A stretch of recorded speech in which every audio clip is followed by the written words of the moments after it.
To start off, it's really hard to say exactly what the fare will cost you. The family was actually putting up this cross you see behind me. It's actually tied at 14 into the last 6 minutes of the fourth quarter. Well, they're movable. Just take them inside and put them into the shade. Then, when you want your garden to look nice, part of the reason this fire spread so quickly was because of this wind. It actually started a second fire yesterday evening. A gust blew these power lines together, creating a spark. Please come here. Very dressed, very Hogwarts-esque. And what's your name? Kristen Wasik. All right. And why do you like Harry Potter? Why are you here right now? I followed this series since I was a little kid. See, the city owns every drop of water you see behind me, and it's theirs to use as little or as much as they want at any time. Now, places like College Station, the state gives them their water, and it's shared by hundreds of cities and towns all across Central Texas.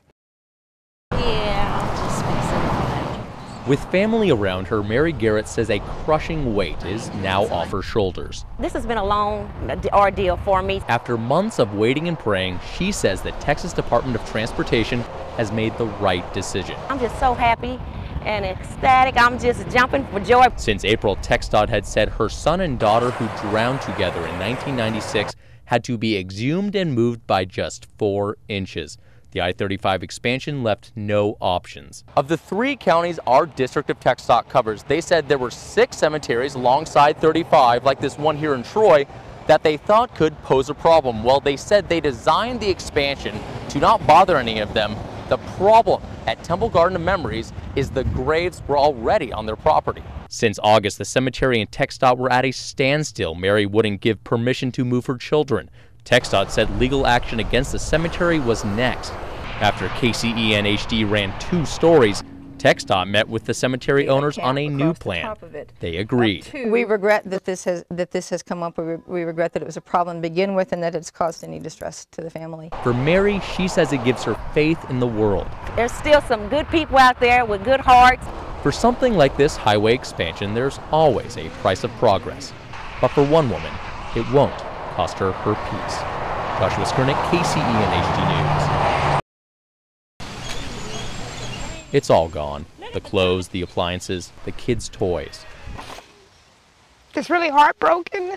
The Sunday afternoon fire took this woman's home, the place where she, her children, and her parents lived. Neighbors and friends searched where the bedroom was. They still haven't found the unemployed mother's $250 in savings, but a glimmer of hope. Oh my God. It's the diabetic grandmother's insulin monitor. Still working. She needs it to live. God, pray for us and hope that we can get through this hard time, because we need your prayers. And investigators say all of this may have been started by a squirrel on some nearby power lines. They burned whoever had a shed back this way, burned down. Homes weren't the only things lost in this fire. This family's house is still standing, but they lost thousands, with 5 cars totally destroyed. It's an event hard to explain and reason. Who deserved hardship and punishment? It's not for us to decide. Joshua Skurnick, KCEN HD News. Meet Roderick Irvin. Come all up. A regular red-blooded, What can make it look right? green-lawned, I only water this grass 2 times a week. Texan, and he uses a lot of water. So what would happen if he and you didn't have water or electricity? You couldn't do anything because you couldn't survive. Well, the city of Waco says it could potentially happen. How much power is this thing using right now? 1,500 kilowatt per hour. That number you just heard, that's the electricity this one Waco water pump house uses in an hour. It's the same amount as 15 regular homes. In this hot summer, energy use is through the roof. That causes the power company to cut power for small periods of time called browner blackouts. And those pumps getting water to your homes, well, they plug in too. And backup generators won't fill the gap right now. Even for the generators to have to kick on, they don't run, it's not enough power to run everything at full capacity. Remember back in February, that really cold Texas winter? Well, the city of Waco says then it had the same energy problems too, people trying to keep their homes warm. But water use wasn't an issue. And it's that demand for electricity and water that's creating the perfect storm. It's a regular catch-22. The more we want these essential utilities, the closer we get to losing them, potentially for 30 minutes or more in a brownout or blackout. Don't you wish you could be the grass right now? Oh yeah, I need it. So hopefully it makes you think conservation. Of course, I've been thinking about that for the last couple of months. So you can keep your lawn green and keep your lights on too.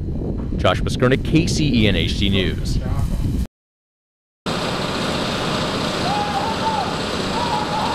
You don't see this too often in Temple, Texas. It seemed like the minutes dragged on. No one knowing exactly what was happening as a robot and a lone warrior opened up what could be a bomb. I guess it's kind of surreal. It's a mystery package. At 3:30 p.m., a package carrier for a local company called Temple Police. He said a package he was delivering in the neighborhood of Nugent and 15th Street had all the signs of a bomb.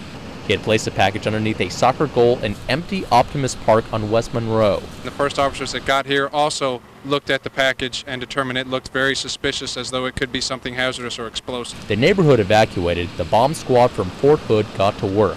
The robot inspecting, laying the wire, and then blowing it open. 3.5 hours later, there was nothing dangerous. I think it's been a very exciting afternoon for this little sleepy neighborhood. So though the park is clear, it's now a crime scene as Temple PD try and figure out if the sender of the package made it look like it did on purpose or if it was just an accident. In Temple, Joshua Skurnick, KCEN HD News. In a game of questions and answers, the audience already had a good idea of the plays they wanted to see. What they have to say and basically meet them. It's very important we send the right person to Washington, D.C. The Waco Tea Party had a forum and straw poll for candidates vying to replace U.S. Senator Kay Bailey Hutchinson.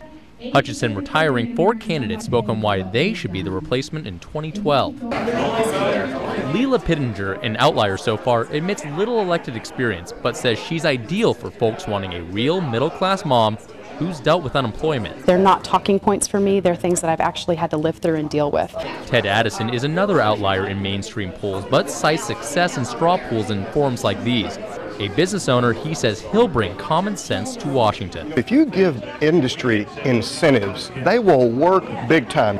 Elizabeth Ames Jones says she's the most experienced candidate, serving in the Texas Railroad Commission for years.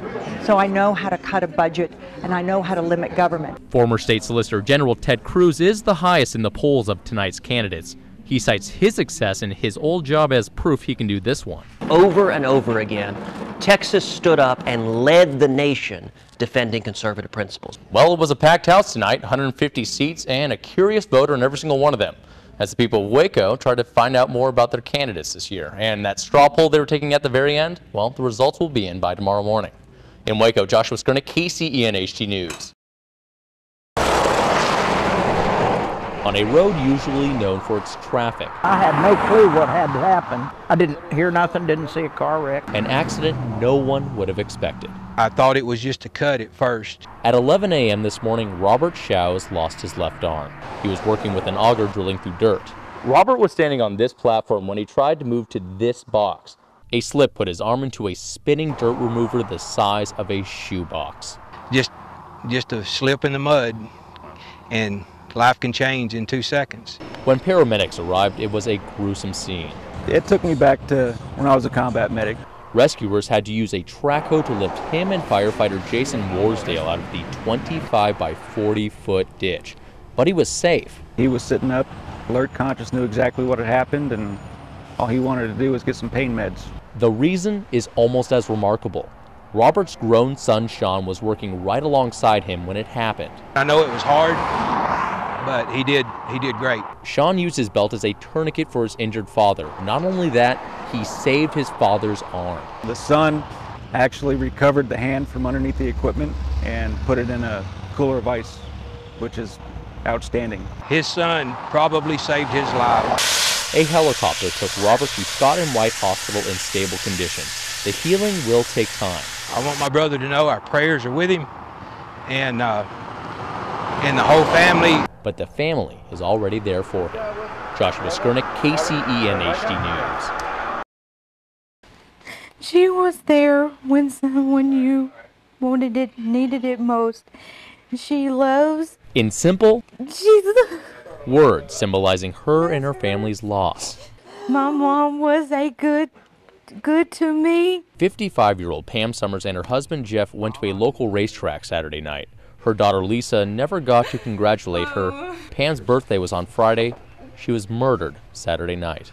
And I have a birthday card for her. I did not get a chance to give it to her. A passerby on his way to work found Pam's and Jeff's bodies here Sunday morning. The quiet country road outside Mart, the site of a gruesome scene. I left here about 6:20. I was headed to work, and I drove by and I noticed what appeared to be a pool of blood. With a man in custody now for the murders, the family just wants answers. There's one thing that we all want to know is why. If you follow the trail of blood, you can see that whoever did this dragged Jeff's body from the side of the road and left him here in the grass. Now, as for Pam, they found her up against the fence. It looked like whenever the killer left her, she was still alive. In Limestone County outside of Mart, Joshua Skurnick, KCEN HD News. It's often part of the healing process, laying a marker where a loved one died too soon. That's what the family of Jordan Moore is doing. 2 days ago, the 14-year-old died from a hit and run on Williams Road. And now, during a time of healing, this arrest is bringing more pain to two hurting families. Her life is ruined. I said, poor little girl, but Lord, she should have been not even driving at 14 years old. Belle Meade police say they have the accused killer of 8th grader Jordan Moore, and she's only 14 years old. Police say the young girl took her parents' small white car without permission or a license and drove it down this road with her younger sibling. That's when police say she hit Moore and left him to die. That's so sad. But I know she must have been scared to death and went home and didn't tell her parents or nothing. Because of the girl's young age, police are not releasing her name. The girl's family and Jordan Moore's have yet to meet, but everyone understands there are two victims here, even in a statement by Jordan's mom. She says, I realize that there are two families that have been affected by this. The difference is I can no longer hug my child. One tragedy, no measure of loss. Joshua Skurnick, KCEN HD News. We've all heard of growing up on the wrong side of the tracks. But in Moody, they say it could be a matter of life or death. This whole side of town is thrilled to death to have fire equipment handy. The trains are getting longer, seem like they're getting slower. And there's the new David Culpeper Fire Station was unveiled today, and believe it or not, it was made to protect against slow trains. As long as anyone can remember, the downtown station protected all of Moody. That included the part cut off by the railroad tracks, where a slow train could instantly isolate half the town in an emergency. We might have gotten one truck over, but other trucks have had to wait until the train cleared the tracks. Before the new station, a train stopped on these tracks could mean up to a 10-minute delay to any fire on the other side of town. Named after 20-year Moody Fire Department veteran David Culpeper, the station was his brainchild. It came from his own experience crossing the tracks on a call. In the middle of the night, he thought that the train had already gone by, and it didn't. He was hit by a train. A man who spent his whole life working for the people of Moody, he died of cancer in 2009. This is his memorial. I'll never forget this, and to be able to drive by this every day and see this, and just...